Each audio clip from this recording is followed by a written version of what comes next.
देखिए दोस्तों, ये डच है और डच में सबसे पहले आप जान लीजिए, डच जो थे नीदरलैंड नीदरलैंड या वर्तमान के हॉलैंड हॉलैंड के निवासी थे। यानी ये नीदरलैंड या हॉलैंड के निवासी थे और ये हॉलैंड से आया था सब, ठीक है। तो और इसमें डच जो है पुर्तगाली के बाद आए हैं, तो इन्होंने ऑब्वियस सी बात है व्यापार करने आए हैं, लेकिन इनका व्यापार का कुछ मकसद और था। तो हम आगे बात करेंगे आगे स्लाइड में। अभी फिलहाल के लिए आप इतना जानो कि डच जो थे नीदरलैंड और हॉलैंड के निवासी थे। चलिए आगे चलते हैं, आगे बात करते हैं। इसमें प्रथम यात्री, यहाँ से मैं लिखना शुरू करता हूँ, आई थिंक आपको दिख रहा होगा यहाँ से। प्रथम यात्री कार्नेलियस हाउटमैन 1596 में भारत आया था। कार्नेलियस हाउटमैन 1596 में भारत आया था। तो ये था प्रथम डच यात्री। अगर आपसे क्वेश्चन पूछे दोस्तों कि पहला डच यात्री कौन आया था, तो आप यहाँ मैं अंडरलाइन कर देता हूँ कार्नेलियस हाउटमैन। और कब आया? तो 1596 में आया। ठीक है, तो आप इस चीज़ को याद रखना, क्योंकि एग्जाम में क्वेश्चन आपसे यही पूछेगा कि डच का प्रथम यात्री कौन भारत आया था। अच्छा, अगला पॉइंट देखेंगे हम। अगला पॉइंट इसमें ये होगा, Dutch east India Dutch east India company सरकारी कंपनी थी। डच ईस्ट इंडिया कंपनी सरकारी कंपनी थी। अच्छा, इस बात का क्या मतलब है, डच ईस्ट इंडिया कंपनी सरकारी कंपनी थी? इसका मतलब ये था दोस्त, इसका मतलब ये हुआ कि डच जो नीदरलैंड के निवासी थे, यानी नीदरलैंड की सरकार ने डच ईस्ट इंडिया कंपनी को क्या किया था? परमिशन दिया था कि जाके भारत में व्यापार करो। और Dutch east India company Bharat में व्यापार करने तो आई थी, बट ये जो है 21 वर्ष का परमिशन लेके आई थी। 21 वर्ष का इसको अधिकार प्राप्त था।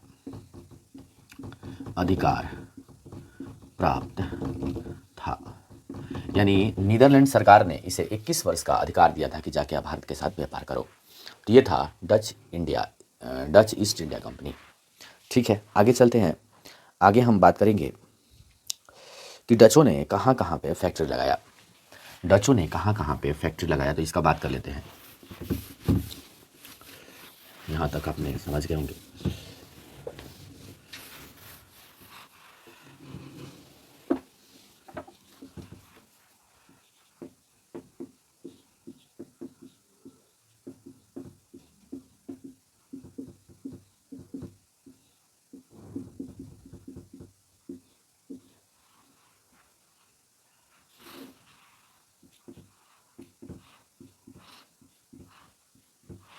तो देखिएगा यहाँ पे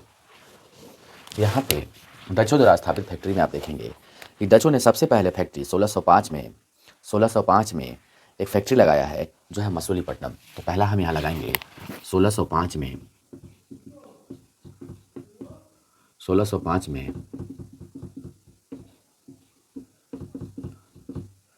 अच्छा, ऐसे लिख लीजिए आप, डचों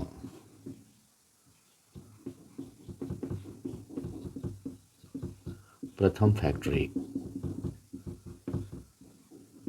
मसूलीपट्टनम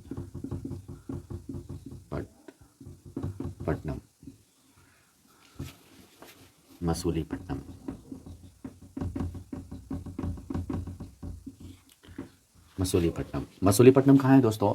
तो मसूलीपट्टनम आपका हो जाएगा आंध्र प्रदेश। मसूलीपट्टनम कहाँ है? एपी, आंध्र प्रदेश में। अच्छा, डचों ने प्रथम फैक्ट्री कहाँ लगाया था? मसूलीपट्टनम में। कब लगाया था? 1605 में लगाया था। तो यहाँ हम लिखेंगे 1605 में डचों की प्रथम फैक्ट्री मसूलीपट्टनम थी। ठीक है, अगला पॉइंट देखेंगे। 1610 में पुलिकट में इन्होंने फैक्ट्री लगाया। 1610 में पुलिकट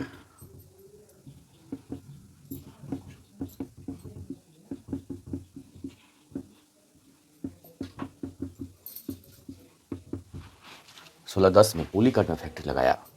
अगला देखेंगे 1616 में इन्होंने सूरत में फैक्ट्री लगाया। 1616 में सूरत में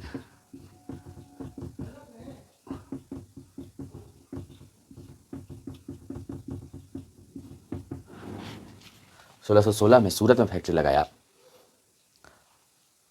अच्छा, 1641 में बिमलीपट्टनम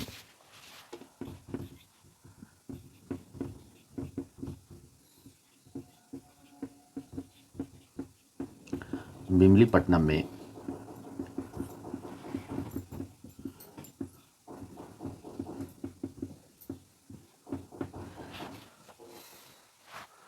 फैक्ट्री लगाया।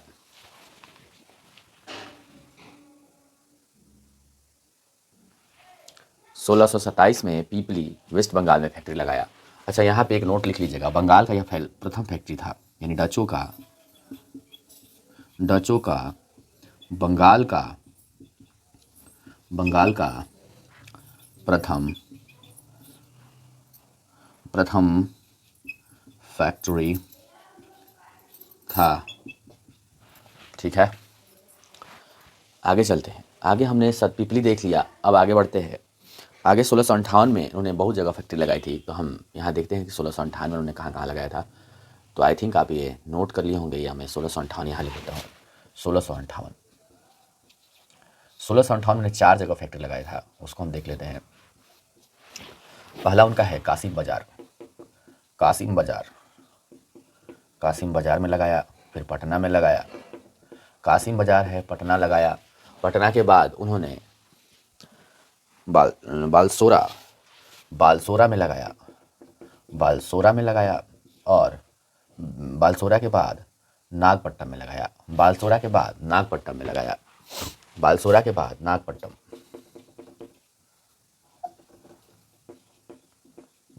लगाया। तो ये 1658 में इन्होंने 4 जगह फैक्ट्री लगाई थी। तो आपसे क्वेश्चन पूछेगा दोस्तों, और देखो ये वाला स्लाइड जो है ना बहुत इंपॉर्टेंट है। आपसे क्वेश्चन पूछेगा कि डचों की फैक्ट्री कहाँ कहाँ लगी है। तो पहला तो आप याद रखना 1605 में मसूलीपट्टनम, ठीक है। दूसरा आप याद रखोगे 1610 में पुलिकट कहाँ है, तमिलनाडु में है, टीएन लिख देता हूँ मैं, तमिलनाडु। 1616 में सूरत गुजरात में, 1641 में बिमलीपट्टनम फिर से तमिलनाडु, एंड 1627 में पीपली वेस्ट बंगाल पश्चिम बंगाल में, ठीक है। 1658 में उसने कासिम बाजार में बंगाल में ही है, पटना में, बालसोरा में और नागपट्टनम में। तो इतनी चीज़ें आपको एकदम ध्यान रखनी है, क्योंकि इसी से सबसे ज़्यादा डच से क्वेश्चन आता है, मतलब इसी सेक्शन से आता है। आप डचों से जितने भी क्वेश्चन आप देखोगे इसी स्लाइड से आपको मिलेंगे मैक्सिमम क्वेश्चंस, ठीक है। चलिए इस स्लाइड के आगे बात करते हैं हम। इसको मैं इरेज करता हूँ, पॉइंट लिखेंगे यहाँ पे। डचों ने भारत से सूती वस्त्र का व्यापार किया, ठीक है। एक पॉइंट ये है। अच्छा, अगला पॉइंट हम लिखते हैं। ये सब तो ठीक चल रहा था, लेकिन आपको यहाँ पे एक चीज़ ध्यान देनी होगी, एकदम गांठ बांधना होगा इस बात को, कि अब ये समय जो मैं बात कर रहा हूँ, ये समय है वो जो 1596, आपको मैंने पहले ही बताया कि 1596 में डच का पहला व्यक्ति हाउटमैन भारत आता है। हाउटमैन जो डच यात्री था, हाउटमैन 1596 में भारत आता है। लेकिन यहाँ पे आपको ध्यान रखना होगा कि अंग्रेज कब भारत आए हैं। तो अंग्रेज जो है भारत 31 दिसंबर 1600 को आए हैं, जो कहीं ना कहीं हमारे देश के लिए विसाफ थे, और आते ही 200 साल की गुलामी के जंजीरों में हमें जकड़ दिया, वही अंग्रेज हैं। तो जब ये देखिए 1596 और 1600 में कितना का अंतर है, मात्र 4 साल। तो आपको इस बात से अंदाजा लगा लेना चाहिए कि जब अंग्रेज आएंगे तो डच का प्रतिस्पर्धा यानी डचों का झगड़ा किससे होगा, अंग्रेजों से होगा। और वैसा ही हुआ 1759 में। तो 1759 की कहानी को मैं बताने के लिए मैंने बस यहाँ ये जिक्र किया था कि 31 दिसंबर 1600 को महारानी एलिजाबेथ से परमिशन लेकर 15 साल के लिए भारत में व्यापार करने एक कंपनी आती है, जिसका नाम है ईस्ट इंडिया कंपनी, जो अंग्रेज की कंपनी है। तो इसके बारे में हम डच के बाद पढ़ेंगे विस्तार से, लेकिन अभी बस इतना ही जान लीजिए कि 1596 में ये आए हैं और 1600 में ये आए हैं। तो प्रतिस्पर्धा किसके बीच हो रहा है। तो अब यहाँ देखिएगा, एक घटना होती है 1759 को, जिसे हम कहते हैं वेदरा का युद्ध। और इस वेदरा के युद्ध में दो व्यक्ति लड़ेंगे। एक तरफ होंगे, अभी आपको मैंने बताया, अंग्रेज, और दूसरी तरफ होंगे डच। और आपको पता ही है कि जीतने वाला अंग्रेज है। तो यहाँ जीत किसको मिलेगी, यानी विजय। विजय कौन प्राप्त करेगा, अंग्रेज प्राप्त करेंगे, और ये हार जाएंगे। तो जीतने वाले की इमोजी हंसते हंसते और हारने वाले की इमोजी रोते रोते। ठीक है, तो ये कहानी हुआ। तो इसको अगर आप लिखना चाहें क्रमबद्ध तो लिख लें कि 1759 में अंग्रेज, डचों और अंग्रेजों के बीच वेदरा का युद्ध हुआ, जिसमें डच हार गए और अपने सभी फैक्ट्री को बेचकर नीदरलैंड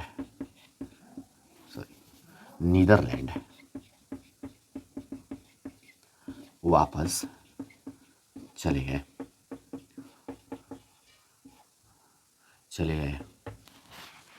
इतनी बातें आप नोट कर लेना और इस मैप को, यानी इस माइंड मैप को बना लेना ताकि आपको ध्यान रहे। यानी अंग्रेज हैं, यहाँ पे डच है, और इसी के साथ, मतलब इस युद्ध के खत्म होने के साथ ही डचों का काम खत्म हो गया भारत से। डचों का काम खत्म हो गया भारत से, और भारत में जो है अब अंग्रेजों का आधिपत्य स्थापित होगा। यानी अंग्रेज जो है अब भारत में अपने खुले मन से व्यापार करेंगे और धीरे धीरे हमें जंजीरों में जकड़ते चले जाएंगे। और एक बात यहाँ पे और है कि मैं अभी से पुर्तगाली समझा रहा था 2 दिनों से, और आज आपको मैं डच समझा रहा हूँ, तो आपको शायद ये बात समझ में अभी तक नहीं आई होगी कि ऐसा क्यों हो रहा है कि हमारे देश के लोग बैठे हैं, हमारे राजा जो थे उस समय पे बैठे हैं। और आप कालखंड देखिए, आप 1700 देखिए, इधर 1759 की बात चल रही है, तो इसका मतलब 1759 और 1600 की बात चल रही है, इसका मतलब 1526 में बाबर आ चुका है भारत में। तो आप ये देखिए, मुगल वंश का स्थापना हो चुका है। तो क्या हम भारत के लोग इतने राष्ट्रवादी कभी थे? क्या हम कभी राष्ट्रवादी बन पाए? इस पे क्वेश्चन मार्क है। क्यों? क्योंकि उधर फरगना से बाबर हमें लूट रहा है और इधर यूरोप से आके ये अंग्रेज हमें लूट रहे हैं। यानी उधर फरगना का एक व्यक्ति आता है, बाबर, जो अपने राज्य में असफल था, कभी सफल नहीं हुआ फरगना में वो, और आके भारत में राज करता है, और एक व्यक्ति पूरे साम्राज्य का स्थापना कर देता है, वो है मुगल साम्राज्य। और मुगल साम्राज्य में स्थापना ही नहीं करता है, मात्र 12,000 सैनिकों के साथ में आके इब्राहिम लोदी के 1 लाख सैनिकों को हरा देता है।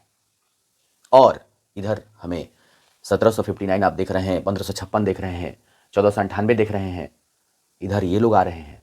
मतलब हम क्या थे? हमें तो इधर से भी लूटा और उधर से भी लूटा। मतलब हम कुछ कर ही नहीं रहे थे। क्योंकि देखो दोस्तों, ऐसा था कि हमारे देश में राष्ट्र की भावना बहुत निम्न स्तर की थी। हम राष्ट्रीय रूप से इतने एकाग्र नहीं थे, इतने एकचित्त नहीं थे कि हम अपनी समस्याओं को समझ पाते।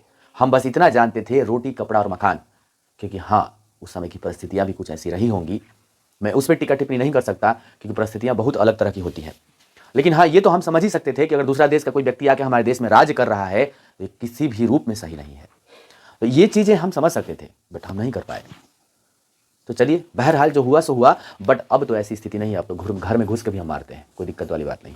तो अब ये स्थिति नहीं है। तो हमें exam of point of view से हमें ये देखना है कि आपको देखो, हिस्ट्री के बारे में थोड़ा सा मैं बता दूं, आपको जिक्र कर दूं। हिस्ट्री एक ऐसा सब्जेक्ट है ना कि आप अगर ये सोच लिए कि हिस्ट्री रटने की बात है, तो नहीं। History it is a interlinking part. आपको लिंकअप होना चाहिए। अब जैसे अभी देखो, मैंने मुगल से इसको जोड़ दिया। क्यों जोड़ दिया? क्योंकि मुझे पता था कि मुगल 1526 में आया है बाबर, और मुगल वंश का स्थापना किया है। और यह भी व्यक्ति कहां से आया है? यूरोप से आया है।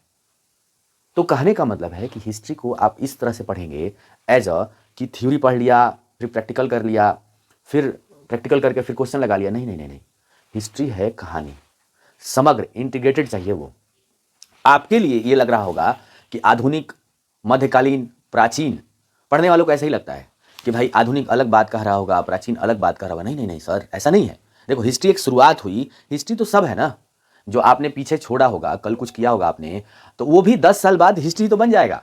जैसे आपने कल कुछ काम किया और वो चीज़ आपने कहीं लिख दिया कॉपी पे कि हमने इतना तारीख, फला तारीख को हमारा 5,000 रुपया कहीं गिर गया और 10 साल बाद आप किसी से ये बात बताओगे तो आप यही कह के बताओगे ना कि एक मेरे साथ इतिहास जुड़ा है कि फला तारीख को मेरा 10,000 रुपया गिर गया था।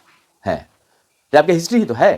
तो हिस्ट्री ऐसा ही है, क्रमबद्ध चला है हिस्ट्री। बस हमने क्या किया हिस्ट्री पढ़ते समय, या हमारी सरकार ने क्या किया कि भाई हिस्ट्री का जो सिलेबस है उसको यहाँ से लेके और यहाँ तक आप पढ़ लीजिए, इसी के बीच में से सारे सिलेबस को इंटीग्रेटेड कर दिया गया। ऐसा थोड़ी है कि सिंधु घाटी, हम अगर प्राचीन को देखें तो सिंधु घाटी पढ़ते हैं, हम पाषाण युग पढ़ते हैं, तो क्या पाषाण युग और सिंधु घाटी से पहले कोई इतिहास नहीं रहा होगा? रहा होगा। लेकिन हम क्या किए हैं, उसको इतना इंटीग्रेटेड कर दिए हैं कि इसके बीच का पाठ हम पढ़ेंगे और उसी के बीच का पाठ हम पढ़ते चले जाते हैं। तो प्राचीन आप उठाएंगे तो प्राचीन पढ़ते पढ़ते आप मध्यकाल में इंटर करेंगे, मध्यकालीन उठाएंगे तो पढ़ते पढ़ते आप आधुनिक में आज़ादी तक पढ़ेंगे। ठीक है, तो ये घटनाएं एक सीक्वेंस में हुई हैं, अलग अलग नहीं हुई हैं। और ऐसा नहीं था कि एक घटना हो रहा था, आप यहीं देखिए कि यूरोपीय आ रहे हैं इधर, उधर बाबर भी आ रहा है। अच्छा, 1498 में वास्को डी गामा आया, मैंने पढ़ाया आपको, उधर तुरंत 1526 में बाबर आ गया।